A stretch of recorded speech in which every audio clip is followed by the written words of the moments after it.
In the village of Okoloma, nobody ever went to the forbidden forest of Iroko trees after sunset. Not because of rules. Because people who entered at night never returned the same. But one man did not fear stories. His name was Akpan the hunter. And on the night this story begins, Akpan was already running. He burst out of the bush like a man being chased by death itself, machete flashing in his hand, breath tearing through his chest. Behind him, something moved. Not walking. Not running. Gliding.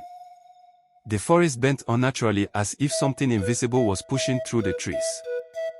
Akpan didn't look back. He had already made that mistake once. Earlier that night, he had gone into the forest to hunt a giant antelope said to appear only during the blood moon. Instead, he found a golden drum sitting alone in a clearing. It was beautiful. Too beautiful. When he touched it, it spoke. Akpan, it whispered his name like it had known him forever. Then the forest went silent.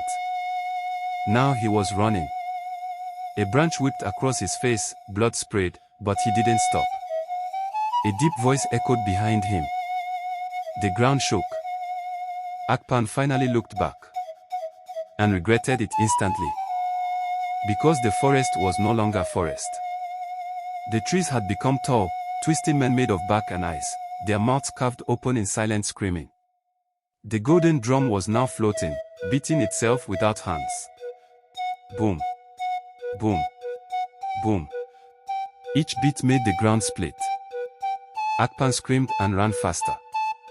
He burst into a river path, but the river was flowing upward. Water rising into the sky like a living serpent. From the river emerged a woman made of water and smoke. Akpan, she said calmly, you woke the drum of oaths. I didn't know, he shouted. I only touched it. She tilted her head. Everything touched answers for it. Behind him, the forest spirits were closing in. Run, she said. But know this, it will follow your heartbeat. He ran across the frozen river. Boom. Boom. Boom. The drum matched his heart. Faster. Faster. Too fast. On the other side, the village lights of Okoloma appeared. Home. Safety. He cried in relief. But then, the drum beat stopped. Silence. That was worse. From behind him, a whisper. Found you. The golden drum appeared in the sky above the village. The villagers came out with torches, confused. Akpan screamed, run. Don't come out. But it was too late. The drum opened. And from it poured dark footprints, stepping into every shadow in the village. People began running, houses shaking, goats screaming, fire dying instantly. Akpan fell to his knees. I didn't mean to. I didn't mean to. The river woman appeared beside him again. You cannot steal an oath and expect peace, she said. So what do I do? He cried. She looked at him. Forfeit what you value most. Akpan froze. His strength. His pride. His life. The drum's voice returned. Pay. Akpan stood slowly. Then he dropped his machete. No more hunting, he said.